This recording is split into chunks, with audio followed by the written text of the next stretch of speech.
Okay, welcome to a WrestleSlam special in association with Sports Matters TV, and I'm joined by one of my favourites, a man that we've had on so many times over the years, Trey Miguel, a guy that's no stranger to Ireland and OTT. Trey, first of all, January 13th, it's a special date for two reasons. It's my birthday, and it's also going to be the date that you become a tag team champion again.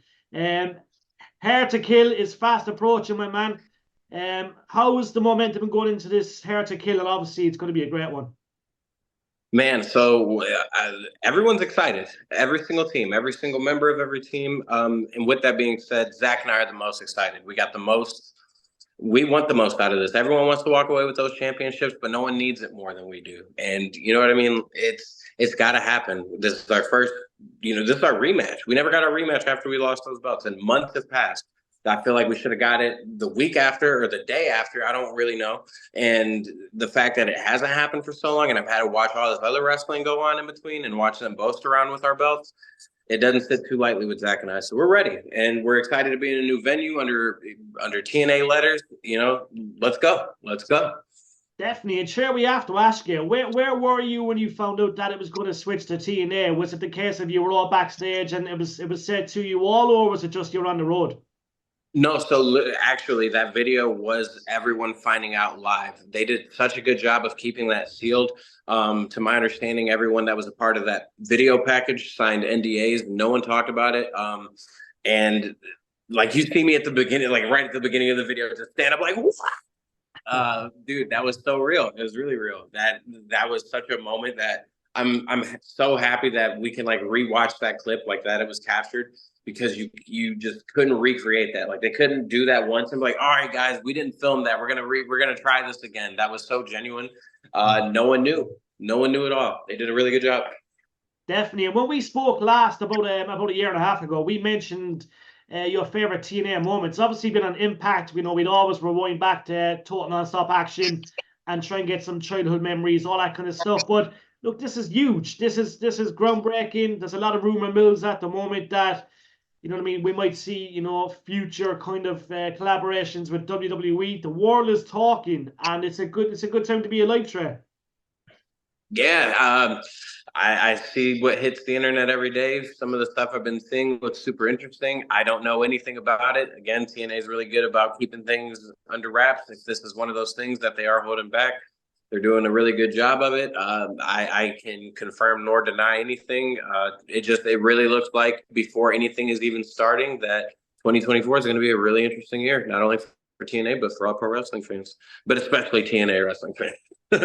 Of course. And look, Hair to Kill, January 13th. It's going to be incredible. There's some great tag teams there. Obviously, we're seeing, Trent Seven come over to team up with Mike Bailey. Obviously, look, the champions that took the belts from you. But look, there's a lot of really cool action on that card and on that pay-per-view. But listen, the tag team division is always incredible. And like it's fair to say, you guys might have your hands full, but you know what it's like. Yeah, I feel like this is a change in things because now we have two tag teams that are Bailey and Seven are brand new as a team, and I'm unfamiliar with the Grizzled Young Vets in ring. I know who they are, I know where they've been, I know where they're coming from, but I've never experienced what it's like to work with them. ABC, we have our feud with them, and we have story that back that, and it's going to be interesting to have so much built between the two of us, but still have to worry about two brand new variables that both of us Rascals and ABC, being unfamiliar with, the other four, gentlemen in the match, and it's going to be a very interesting fatal or four-way tag match. It's going to be a banger. That's what they said. Definitely. And look, that card's incredible. Like we mentioned, all the wrestlers on that card. It's a jam-packed card. What's your thoughts on Alex Shelley? Look, he's obviously the main champ himself, but look, that's someone that you have your eyes on. And look, we always said, you won numerous titles in Impact slash TNA, but obviously you've got big goals moving forward yourself. Yes. Zach and I, we look up to the Motor City Machine Guns. Both of them had a really big hand in my training over pandemic, up until now. and Shelly still being my mentor and being the world champion at the same time. Um, it's one of those things that I sit back and I think sometimes, like, I've beaten Alex Shelley on Impact Television before. It's gone the opposite way for me too.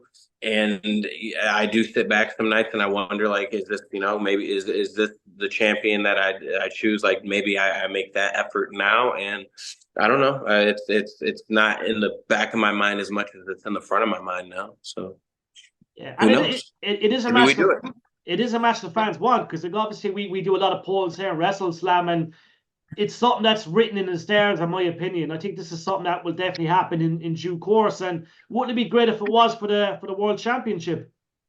Oh yeah, and just seeing that on paper, like speaking about it now, it sounds crazy to just like say that out loud. I remember, episode 1000, it was Zach and I defending the tag titles against the Motor City Machine Guns, who were, or are, um, world champ and X Division champ, and just seeing that match on paper was like, wow, this is so big. Regardless of how it ends, to know that I did something well enough to be in this picture, to be in this marquee. Um, Someone thought that I was, well enough at my job to do this. So, regardless of how that would end or what the outcome would be, it would be a dream come true. Definitely. And what kind of guys would you look up to in the locker room? I always find that interesting. Anytime I speak to, like, we're lucky enough to have Impact Stars on slash TNA Stars every week, and we always talk about, the roster, the backstage kind of stuff. It's always good vibes, always good vibes. There's always, it's like, it's more than a family. It's like a brotherhood, sisterhood. But listen, what kind of people would you look up to backstage, and who has inspired you throughout the years? Oh man, some of like I'm really close with a lot, like everyone in the locker room. Really, I have a great relationship. I have like a throw an arm around them and walk down the hall and talk about some anything kind of relationship with them. You know what I mean? Like it truly feels like family and friends. But like specifically, I think some of the closest relationships I've made are with guys like obviously Alex Shelley and Chris Sabin, Josh Alexander, Johnny Bravo is I tell him as much as anyone, like that's my wrestling father. He's known me since I think I was 19 years old, full 10 years now, and I've wrestled him before either of us were ever getting a look for a contract, and it was one of those things where Bravo's very old school, and if you work a certain way, you know what I mean, like that it isn't favorable, like he let you know, and he was one of the few guys that let me know, like, kid, you're working hard and I respect it. I see you and good job out there. Like he's always treated me super, super well. And he looks out for me, like there's been instances I've pulled up to like the wrong hotel room when we get to the city and stuff like that, or like needed an Uber because we're too far away, or like need help getting from the venue or getting something last minute, getting spray cans. Like Bravo is that right hand man. He's the unsung hero. He truly is. And then, I got my wrestling godfathers too, like D'Lo Brown, Tommy Dreamer. I confide in them heavily. Scott D'Amore too. I mean, like he's the president of the company, but I've known Scott since I was 15 years old, and he'll never publicly admit that he's fond of me, but when I text him Merry Christmas, he replies. Well, I'm glad you meant Scott, because look, Scott, we had Scott on a couple of months back, and like he regards you highly, and rightly so. What's it like having a cool boss? Because look, obviously we've seen what he's doing this moment in time. He's changing the game. It's obviously great to have someone behind you like Scott D'Amore that can really up the game and knows and has a great vision for wrestling. Scott's so it's crazy. I've only ever been under a TNA contract or an Impact Wrestling contract, so I don't know really what it's like to have these other bosses. But what I can tell you is that on top of being a really, really awesome boss, like he really is, like you can talk to Scott in the middle of the day, in the middle of anything, and if it's not good time, it's just not good time. You don't get buried for it. You don't feel like you're going to lose your job. Like he'll come back to you and he'll talk to you. And then when you do get to talk to you, it's you and another human being. Like Scott is such an awesome human being. He's done things for me and my family when like I didn't have much to do for myself or for anyone else. Things like I won't go super public with it, but like I can just tell everyone and promise like to the end of me that Scott's one of the best human beings I've ever met. And I'm seriously so grateful to get to work for him. And I'm so thankful that he's put me in the position to be able to do what I'm doing right now for myself and my family. And, you know, also what's to come in the future. Like, guys, I can't say enough good things about Scott D'Amore. I can't. The ultimate respect. And listen, Trey, you get to wrestle all around the world, and obviously you look Hard to Kill Saturday, January 13th. You know, Las Vegas, Viva Las Vegas, Paradise, Nevada, Palms Casino Resort. Look, what's it like to travel the world? And obviously, look, it's good to get out to Nevada. It's some spot, isn't it? It is.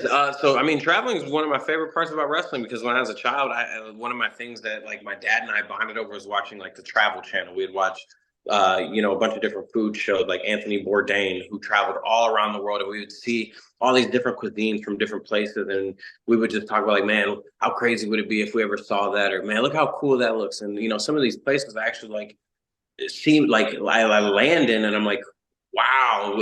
Sometimes you're so shocked, and I don't know if this goes for everyone that is blessed to get to see as much of the world as I am, but there's moments where like you're so in shock that you're even there that you really don't even get to experience it. So it's like a good horror film for me. Like when I go see a Halloween movie, I gotta watch it twice because the first time I'm watching it, the entire 90 minutes, I'm just like, holy shit, I'm watching this. And I don't really register anything. I don't really take anything in.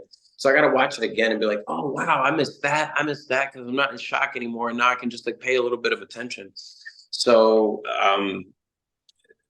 I love it so much. Like we were just in Ireland recently for OTT, and Yeah. we were only there for a 2-day stretch, and it's one of those things like Ireland's only like a 5-hour difference, and the time that we flew out to get there, it wasn't enough. Like the flight, I just wish the flight was longer, so that way like it felt like a full night's sleep. So the entire time we were there, we were just trying to like adjust, like be awake to wrestle, and then try to get some sleep because it just felt like we had none.